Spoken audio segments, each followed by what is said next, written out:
Assalaamu calaykum waraxmatullaahi wabarakaatu.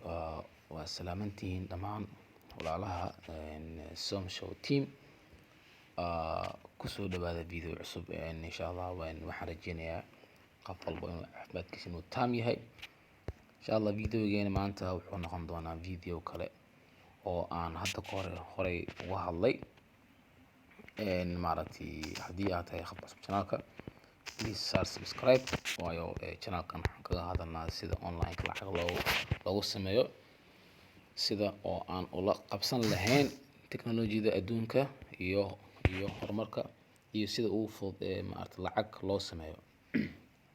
Okay, videogeena maanta wuxuu ku saabsan yahay maaragtay BNB.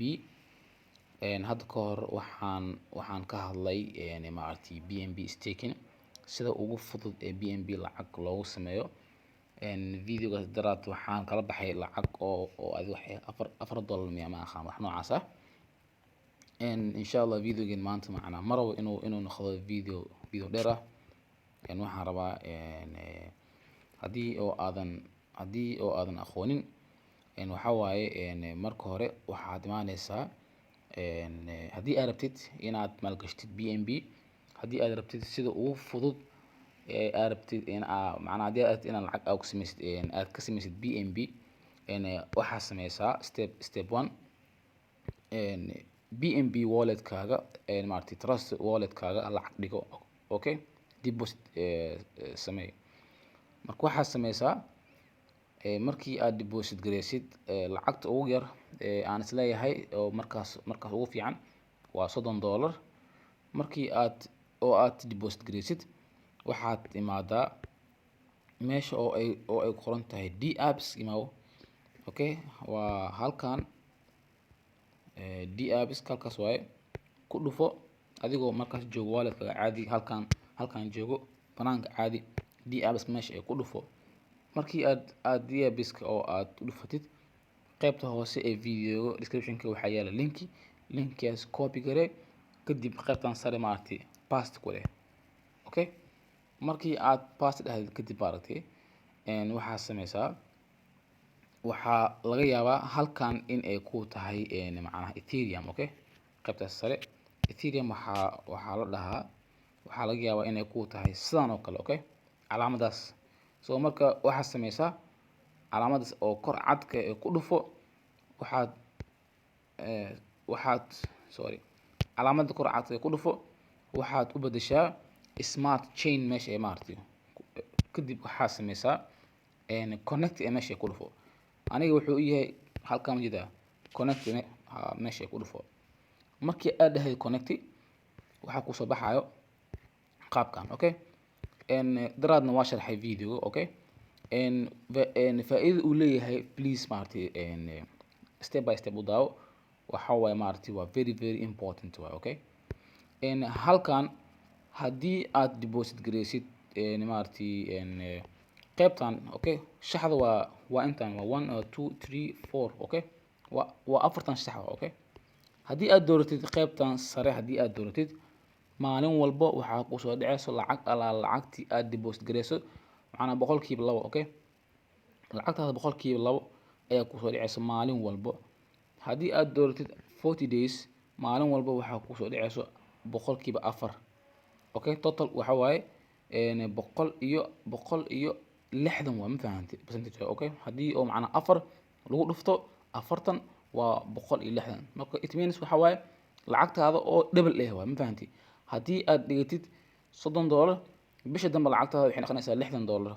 haddii aad dhigatid $60 bisha dambe lacagtaada waxay noqonaysaa $120. waa qaabkaas. Okay, waxa waaye waa staking, waa safe. Okay, haddii aan ku dhufto aniga meesha aan doortay oo ah 40 days maaragtay, kadib waxaa leedahay markii aad lacag dhigatid kadib waxaa leedahay stake meesha ay ku dhufo.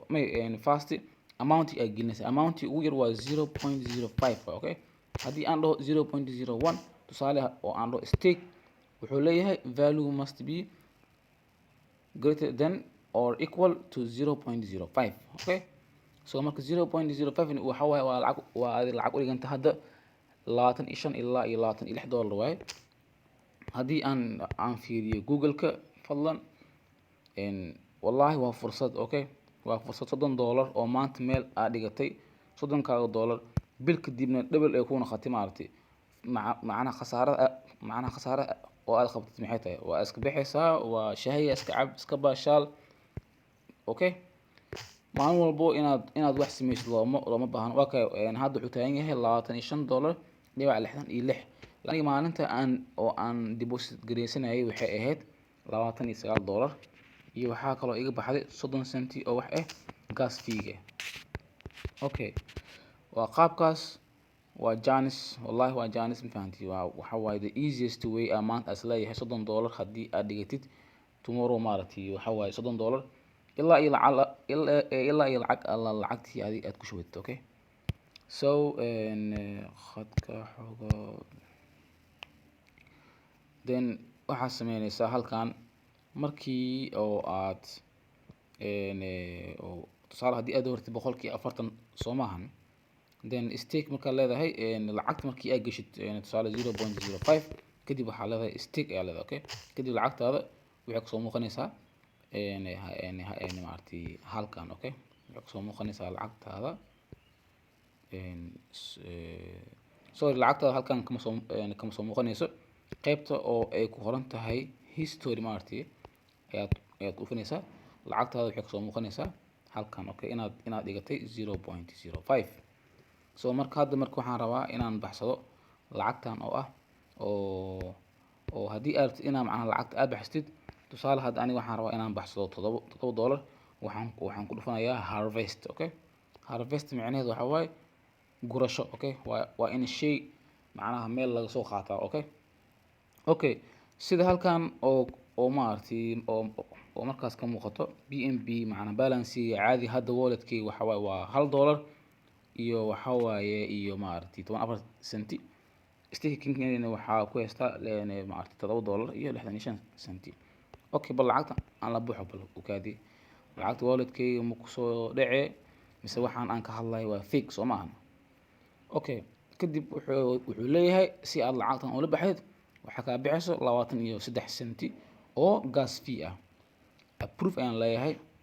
markii aan dhaho approve kadib maaragtay isla markii waxaa dhacayso harvesting ayuu halkaas ugu soo qoraa, kadib boom lacagta kor waxay noqonaysaa eber. marka haddii aan halkan aan ka baxo waa inaan arkaa $8 iyo xogo. waa ka halkaas ujeedaa BNB-ga weli waa $1 markii aan ku dhufto boom waxa waaye $8 soo maahan? waa $8 lacagtii way kordhay. Okay, balance kor hataa wuxuu ahaa 120 iyo dhowr, haddana waxaad ujeedaa inuu tagay 130 iyo dhowr. lacagta total waxay tagtay maaragtay $8. so please waa qaabkaas, waxa waaye waa wadada ugu fiican oo adigoo waxba sameynin iska jiifo maaragtay sariirtaada jiifo oo howlaha kale iska haysta maaragtay oo aad lacag ku sameyn kartid. waa safe asxaabta. waxaan leeyahay maaragtay ha laga faa'iidaysto. haddana assalaamu calaykum waraxmatullahi wabarakaatu.